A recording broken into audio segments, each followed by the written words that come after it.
Welcome back into the College Football Every Game on the Board podcast with our two-hole hitter, Matt Josephs at Mid-Major Matt on Twitter. ESPN Richmond is where you can find him during the day. That's his day job, if you will. And guys, if you're new to the Every Game on the Board podcast, we hit every single game on the board. It's in the name, and it's 141, 142, the rotation number for this segment, down to 169, 170. So on the odds board, we are going from Virginia, Boston College down to Hawaii, UNLV.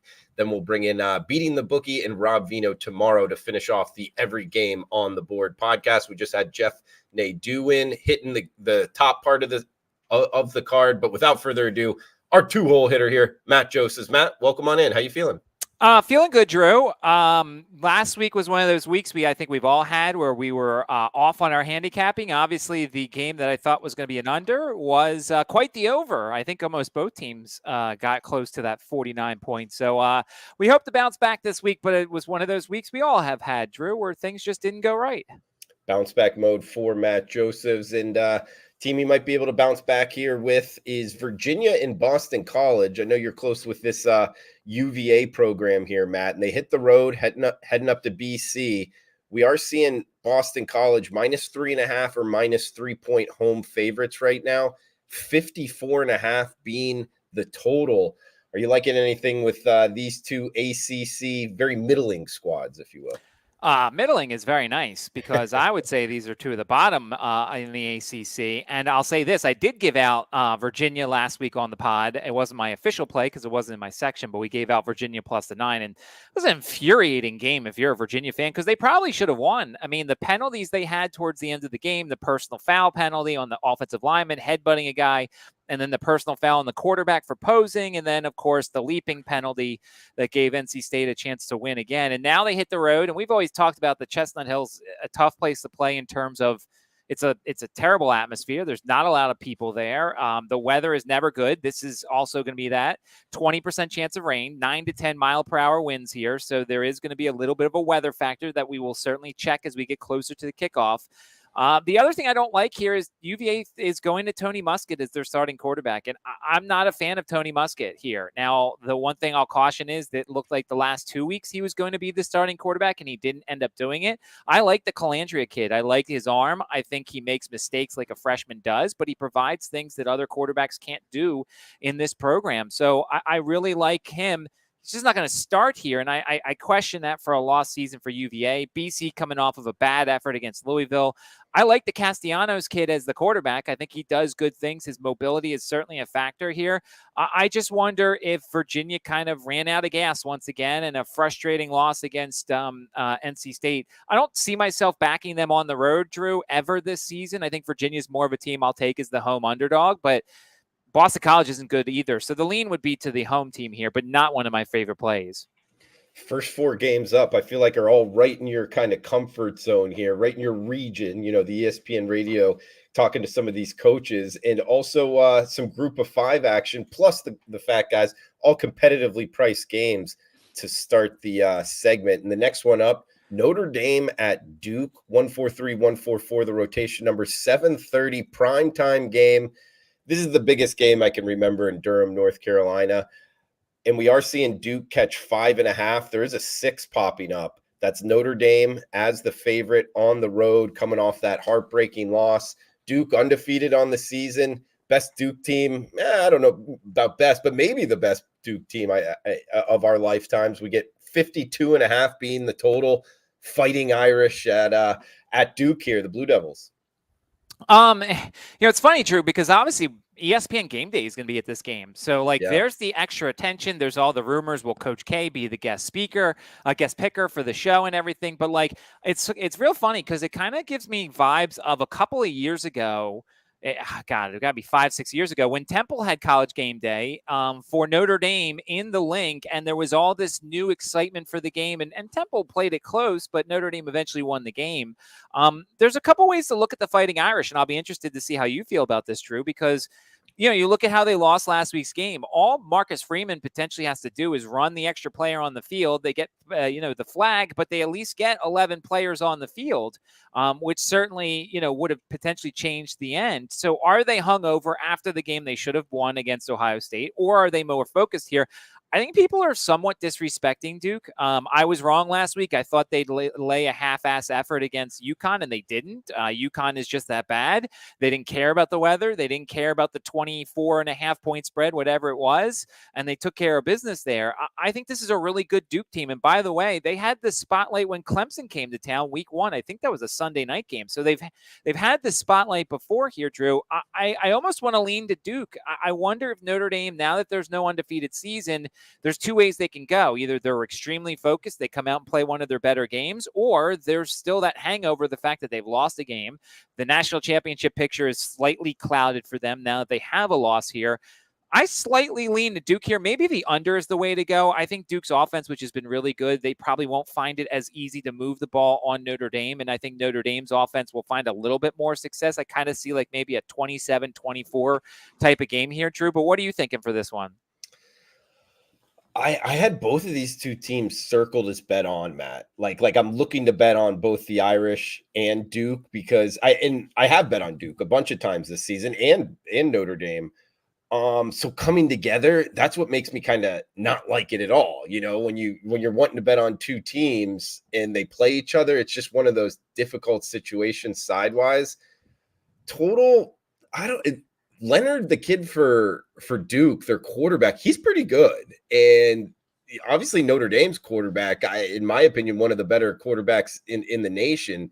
That's what worries me about betting the under. You know what I mean? I don't like betting unders when there's good quarterbacks going at each other. Sidewise, it's tough. That's a long way of saying I don't think I'm going to be betting this. I'm looking to see. Last year, Duke did not play Wake Forest because obviously, that's not to say 2 years ago they couldn't have seen Sam Hartman. 2 years they did. Wake Forest won that game 45-7, but it's a completely different Duke team from 2 years ago. He threw for 400 yards and 3 touchdowns in that game. Had a better wide receiving core at Wake Forest than he does at Notre Dame. And you could kind of look as a comparison somewhat, Drew, to the Clemson game. Duke scored 28. Now, I don't think they're going to hold at Notre Dame to 7. But as I said, you can get a 27-24 type game here in a shootout and still go under that number. Yeah, for sure. Do you ever talk to Mike Elko on your radio show? I have not. I have not had him on yet. But then again, I don't, they haven't played a Virginia school yet. So I will probably get him on later. We had Coach Cutcliffe on every time that they played a Virginia school. And they're going to play Virginia November 18th. That's not going to help us now. But I might have Mike Elko on then. He's a very good coach. He's done tremendous things. I think this is going to be the question here is, Drew, is there going to be a large Notre Dame contingent here in this game? Because, Duke fans, I'm sure will show up in force, but will there be a very nice group of Notre Dame fans here to kind of even up the home field advantage? Probably. That's a pretty national kind of, college football following, I would say. Have you ever been to that stadium? I've never been to Durham. No, but I also know, or at least I'm pretty sure, they have a track around the field which kind of pushes the crowd a little bit further out, so it's not as on top of you. But then again, we're in a new time here, Drew. This is, Duke football is kind of taking over a little bit here. So I wonder if they're going to do anything to try and pack more seats in there. But yeah, it's never traditionally been an intimidating stadium to play in, but traditionally they haven't been this good. Yeah, my cousin went there, and I'm like, oh man, do you ever tailgate and like have a good time? For the night games, it must be fun, even though you guys aren't good. This is like probably 5-6 years ago. And he's like, no, we never have night games. And I went back and looked at their schedule. It was all 11, 12 noon kickoffs. So it's kind of like out of their element. I guess it's pretty cool for Duke fans. We'll head down the list here, guys. We got 145, 146, 7 o'clock Eastern kick. Coastal Carolina and Georgia Southern. We get a good one here in Statesboro. -6 in the hook. That is Georgia Southern as the home favorite, 65 being the total. You liking anything in the southern portion of the state of Georgia? So as part of my miserable Saturday last Saturday, I tried to fade Georgia Southern, thought this was a sandwich spot coming off the Wisconsin game with the Coastal Carolina game up next, but Ball State was a no-show, so that was a pretty bad lean there. I mean, Georgia Southern's been very good, and we talked about, in the beginning before the season that the Sun Belt, you could pick a lot of teams. If you remember the preseason poll, I'm pretty sure everybody except for one team got a first place vote. So this Sun Belt Eastern Division is just stacked here, and you got Coastal Carolina. They lose to Georgia State, and look, it's the same story somewhat for Coastal Carolina. Pretty solid offense, pretty bad defense. I feel like the Chanticleers are better as an underdog here than they are as a favorite. Georgia Southern is a team that's going to put up some points here. So maybe you look at like a team total over for Georgia Southern. I think their strengths match up well with Coastal Carolina's weaknesses in this one. Matt, next game up, another good one here in the Sun Belt, South Alabama and James Madison. I know you know a lot about the Dukes, the JMU Dukes. -3 at home, 49.5 being the total.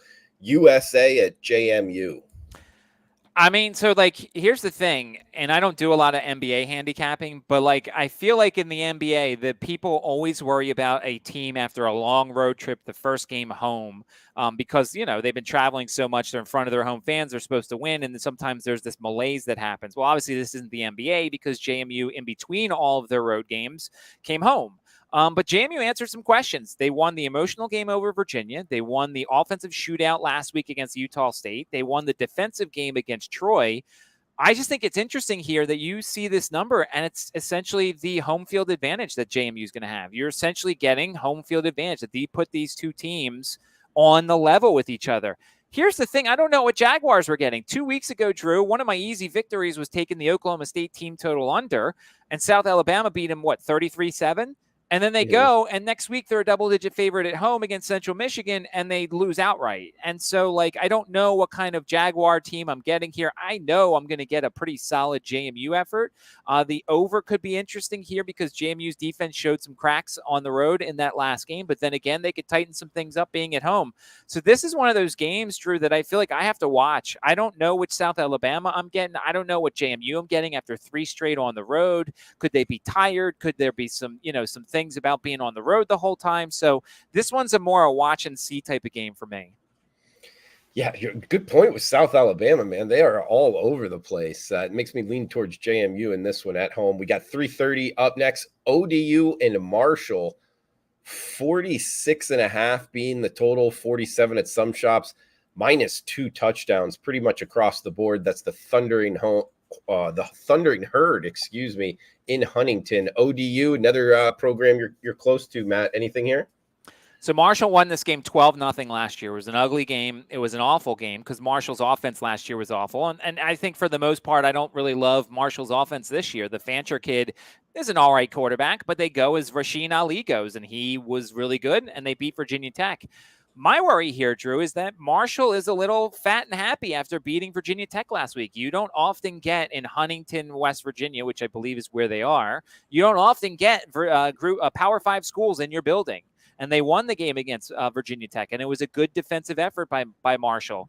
I wonder if they're hung over a little bit here. You see an ODU team come in who's not very good. They're coming off of needing to stop a 2-point conversion to potentially lose to Texas A&M Commerce, the Lions of the FCS here, Drew. I wonder if ODU has some value here. I certainly would lean towards the under here. ODU's defense hasn't been very good, but Marshall's offense hasn't been very good, so it's not like it's a worry there. And even so, ODU may not score a ton here.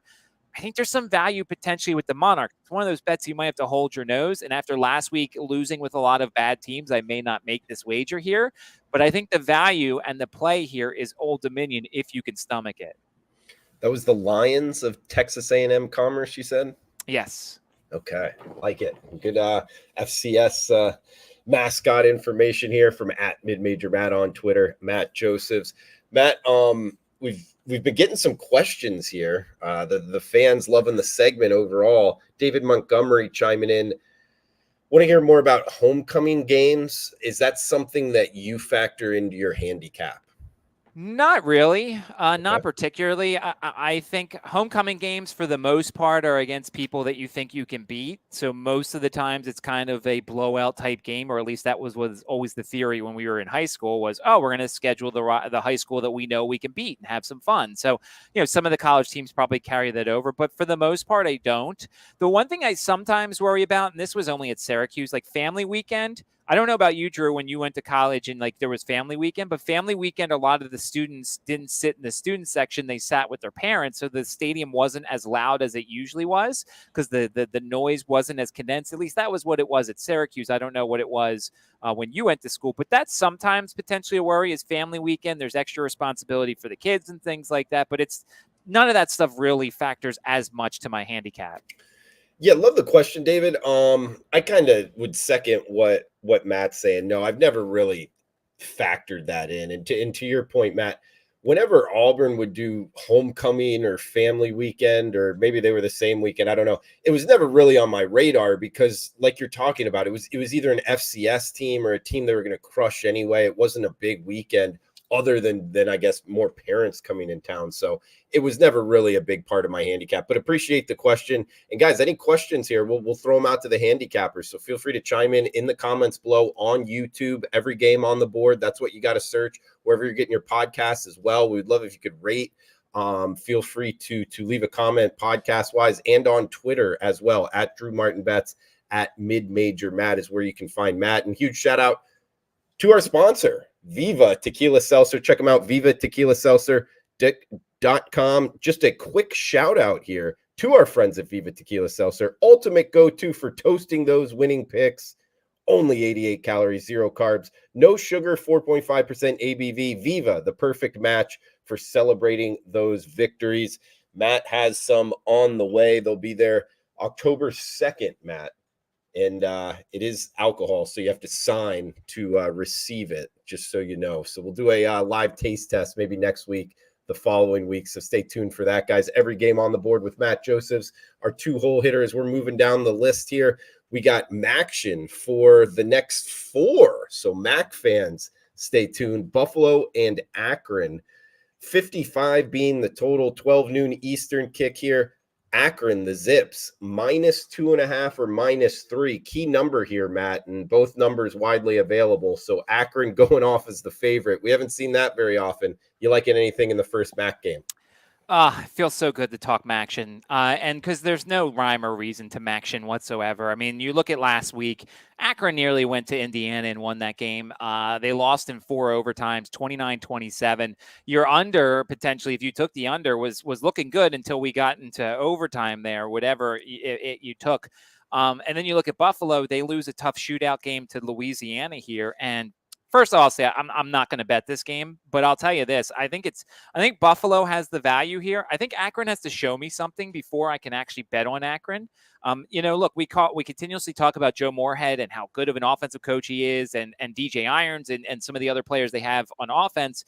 But like they haven't shown me anything. And I wonder if there's a hangover after nearly knocking off a Big Ten team last week. So to me, if I was to play anything, it's Buffalo. I believe a little bit more in Buffalo's defense. Now, the one thing to kind of watch here, the Washington kid at running back has been a little bit limited in practice, and they need him. Him and Cook are a really good backfield. They are almost a thunder and lightning sort for Buffalo here. So watch his injury status as the week goes along. But my lean would be to Buffalo. It's not going to make the card, but I do love talking MACtion. Next one up, the Battle of Directional Michigan Schools, Eastern Michigan and Central Michigan. By the way, it's the longest running rivalry between MAC schools. And we are seeing 48 as the total, -7.5. That's the Chippewas at home, -8 at some books. So CMU going off as the little over a touchdown favorite here as they host MAC Eastern Michigan, Matt. Well, it's almost the same thing. And look, obviously, this is not like undefeated or anything like that. But what do we always say, Drew? We play Eastern Michigan as especially over a touchdown underdog because Chris Creighton's bunch is a better underdog, and I think this is the case here once again, Drew. As long as I'm getting over a touchdown, Eastern Michigan didn't show much at Jacksonville State last week, but Rich Rod's a great coach. They had 2 weeks to prepare. Eastern Michigan, I believe, was coming off the Minnesota game, so they may have been beaten up a little bit. And then you got a Central Michigan team that, once again, we don't know necessarily what to expect. They just won at South Alabama. And Bert Emanuel, the quarterback, has been pretty good here, Drew. But to me, for the most part, I am playing Eastern Michigan above a touchdown underdog to almost anybody with Chris Creighton as their head coach. It always seems like in these type of games, that they're one-score games. And so give me the Eagles here, who just know how to play these close contests. I know they lost 21-0 last week. I know they covered at Minnesota the week before. Just give me the underdog here once again. All right, next one up, we got Miami, Ohio, and Kent State. A little MACtion in the state of Ohio. -15, that's the Red Hawks as the road favorite, 48 being the total. Guessing this is another rivalry game as we get Miami of Ohio versus Kent State, which is, I also believe, in Kent, Ohio, Matt. So this one's interesting because obviously Miami, Ohio has the win. They have the victory bell this year. They beat Cincinnati. They got their FCS layup last week, which was good because if this game came directly after the Cincinnati win, maybe you get a little bit of a hangover. For those who are new here, I never lay this many points on the road. Miami, Ohio is clearly the better team. Obviously, they're the way better team. Kent State, I always wonder, Drew, about Kent State because their non-conference slate, they played UCF, they played Georgia, they played Fresno State. Like, not as tough as their previous ones because that Fresno State game would be a Big 10 team or a Big 12 team in previous years. So I always wonder where they're kind of at. Remember, this is the team that returned 0 offensive starters from last year and is essentially rebuilding from the start here. I maybe would lean, and since we're getting a little bit of a higher total, I wonder what the number is. Maybe if it's above 17.5, 16.5, I would take the under here, but a Kent State team total under. Their offense just hasn't shown me anything this year. Now, part of that is their opponents, but part of it is I just don't believe in what they're doing here. Miami, Ohio is a pretty solid defense. They gave up 20 to Delaware State. That's a concern here, but I might look at a Kent State team total under when it comes out if it's around like 16.5, 17.5. Matt, this next one is tough. It's Ball State in Western Michigan, 3:30 Eastern here, 157, 158. Last MAC game we'll talk about in this section. 51 being the total. Pick'em -1. That's Western Michigan. And the reason I bring up it's tough, look at Ball State's schedule. They got blown out by Kentucky and Georgia, 2 paycheck games. Then they blew out a team. It's INST. They're not a Division I. I don't even know what team that is. Indiana State. Indiana State. Thank you very much. And then they got blown out by Georgia Southern. So they haven't played in a competitive game yet. Like when that happens, and now you get into MAC where it's like 2 like opponents, I always find that very difficult, Matt. Like this is a real big learning game for Ball State side. How do you handicap this one? Well, and it's interesting because you could obviously also make the case for Western Michigan. I mean, Look at Western Michigan's schedule so far this year and some of the teams they've played. And their first MAC game was against Toledo. And, Daquan Finn gets hurt. Tucker Gleason comes in. They still don't miss a beat. The one thing we kind of know about Western Michigan is their defense isn't very good. And the other thing we kind of know is their offense goes really fast. So they're going to score fast or they're going to go 3 and out fast. I'll tell you this. My win last week, one of the wins that I had was I took over 4.5 touchdowns for Toledo against Western Michigan. That's a DraftKings bet, and it went easily over because they scored 7. But I also had Ball State last week, and Ball State didn't show up, as I mentioned earlier. They were home. Ball State's offense just is not very good. They've got the Cooper kid from Kent State. They've got this freshman who beat out Lane Hatcher at quarterback. But the question is here, Drew, if you look at these two teams in kind of a vacuum, I think Western Michigan's the more talented team. They're the home team. Now, obviously, look, you're not going to give every home team 3 points. So therefore, Western Michigan home field in Kalamazoo is not worth 3 points. But this line's saying like Vegas believes in Ball State, yet they haven't shown me anything to make me want to believe in them. I know they played some tough games against SEC schools. I know they won their FCS game. My lean here is to Western Michigan, but this line seems so trappy. Yeah, difficult one overall, Matt. Louisiana Lafayette versus Minnesota. Next game up as we get the Sun Belt and the Big Ten going at it. And we are seeing the Golden Gophers trying to row the boat. -11. That is what they are having to lay at home. 48.5 being the total. You like it anything in Minneapolis? It's funny. I like this kid, Zion Chris, who's taken over as the quarterback for Louisiana. He's done pretty solid. Obviously, they won the shootout last week against Buffalo. He's done some really good things. And you look at this Minnesota team, like normally I would say, okay, they're not going to be focused for this one. Louisiana can cover this one. Minnesota's coming off a loss to Northwestern. Like Minnesota has to win. PJ Fleck, even if the rumors about all the stuff that he did, like even if they're not true, the headlines are out there. And now he's not winning, and now he is these other headlines that are out there. The story that we always talk about here is first quarter unders involving Minnesota. They scored a touchdown last week. It was 7-0. So now there's been a total of 14 points in 4 games so far in the first quarter for Minnesota. So the first quarter under can certainly be a play here potentially. It's one of those things we talk about, automatic plays that I will always play. I'll just adjust the unit size. I'm going to play the first quarter under in this game because so far this year it's hit every single time. But you get the point. You get the feeling like Minnesota is going to blow somebody out at some point because they've got too much talent at wide receiver. They've got some decent running backs. Their defense has been good for the most part, although it gave up 37 to Northwestern, and that should be illegal. You feel like it should come together at some point for Minnesota, but it almost feels like the team feels like it should happen as opposed to just having it happen. So my lean would be to Louisiana here nervously because I still expect Minnesota to play well at some point. But I'm going to play, as I have every game this season, the first quarter under because Minnesota just gets off the slow starts and their defense is good enough at forcing other slow starts. So that's my thoughts here. Matt, did I miss something with PJ Fleck, like off the field, or you're just talking about like the offense hasn't been doing very well? There was stuff, and once again, this was kind of Twitter chatter, and there was a story on one of those websites, I think Front Office Sports or something. I don't remember.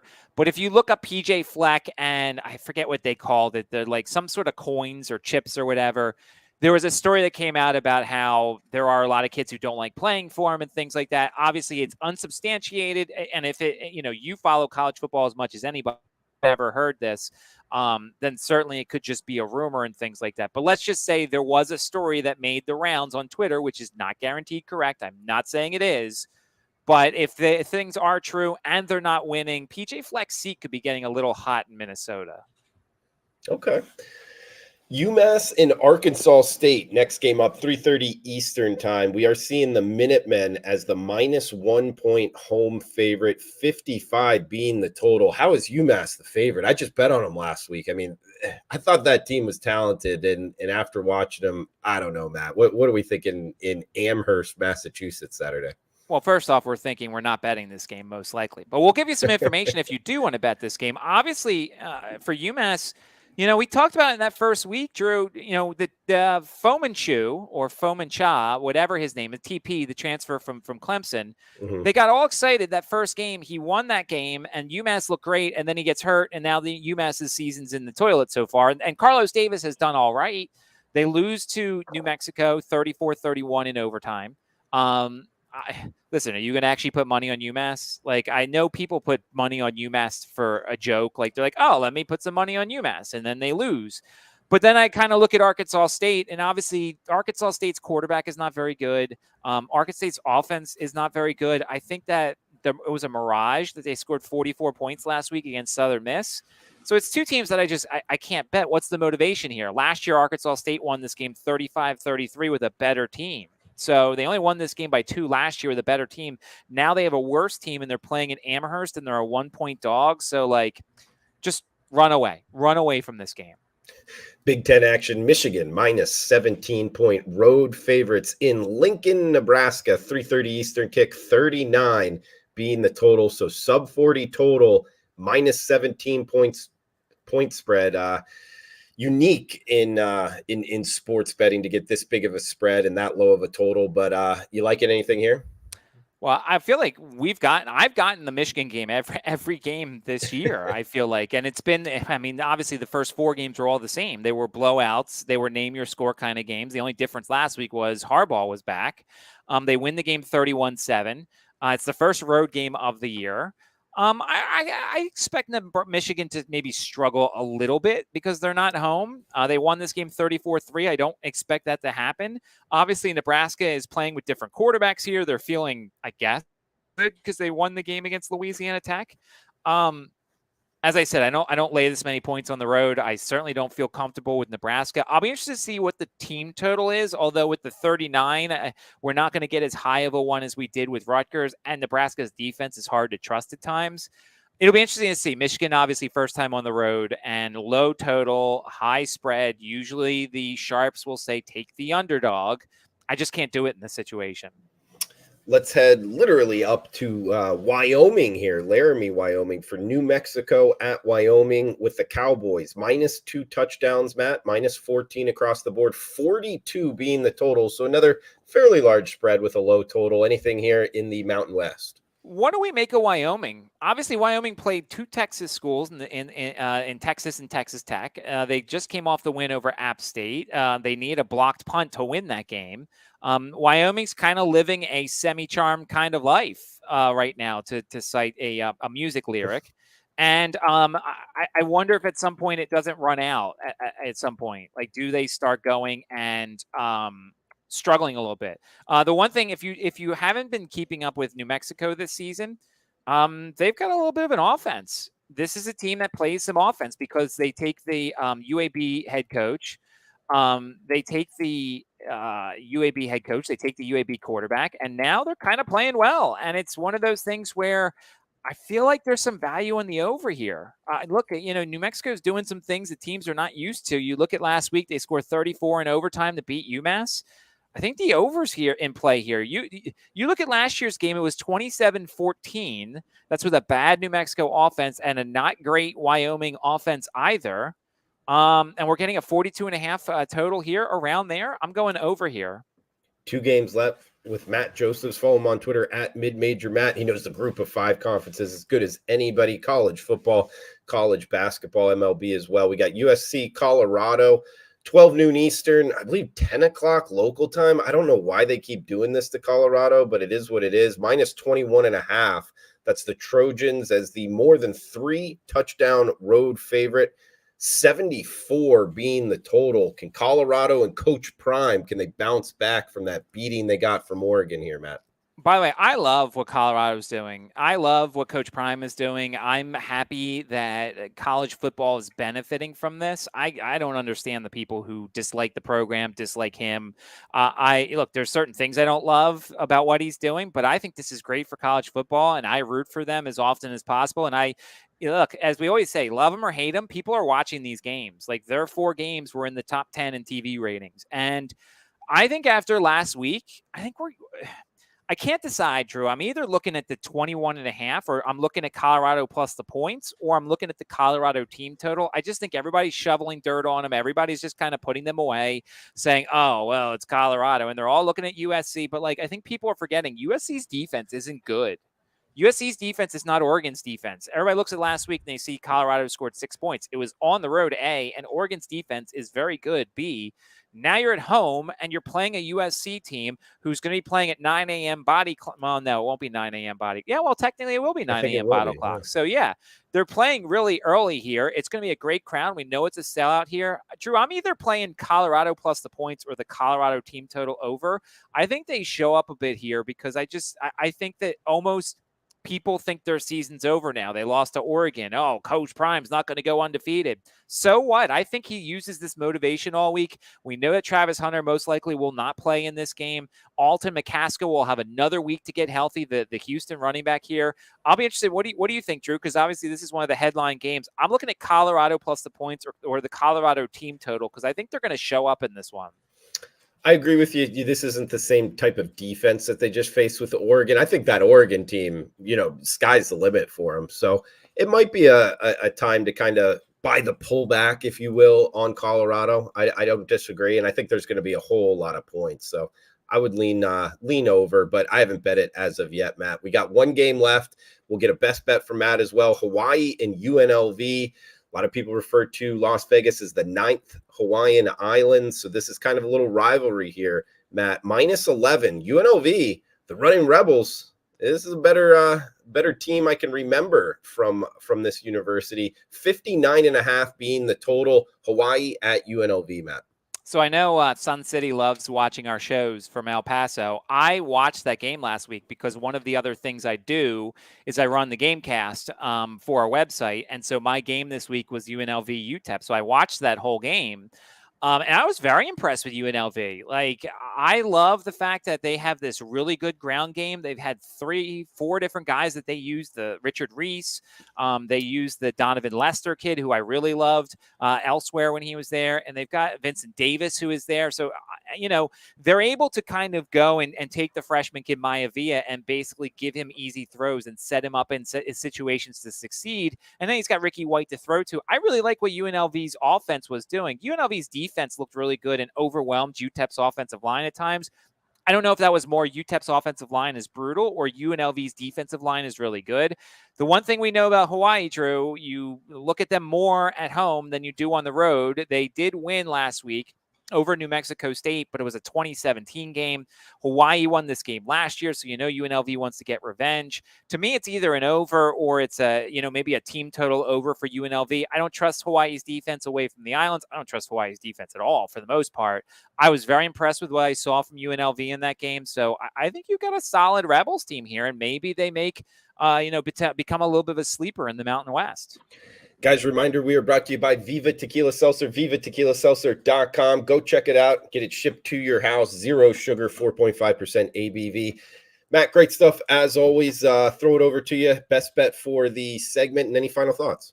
As I always like to do, I kind of give some thoughts on the schools, obviously, and we had a bunch of them in our segment. The one thing I'll talk about for Virginia Tech is I'll be interested to see what they do for their quarterback this week. Obviously, Kyron Jones didn't win at Marshall. They're saying that Grant Wells is getting healthier. Virginia Tech might just be a lost cause this season and in general. They need to get healthy. They need Ali Jennings back. We'll see what his status is for that game, but it's interesting to see Virginia Tech at night at home in Blacksburg, and they're a home underdog in that game. So I'll be really interested to see what they do. Pittsburgh was a disappointment last week at home. Their defense isn't very good. Their offense hasn't been very good. So 2 disappointments playing in Blacksburg on Saturday night. I think my best bet here, Drew, is the over in the Wyoming-New Mexico game. I just think we're getting a New Mexico team that's starting to score a little bit more. They've got a little bit of tempo. Dylan Hopkins has been a great addition for New Mexico. It's kind of flown under the radar even with me because I don't bet a lot of New Mexico games. But, I was looking at the under, ironically, last week in that UMass game, and obviously it didn't go under.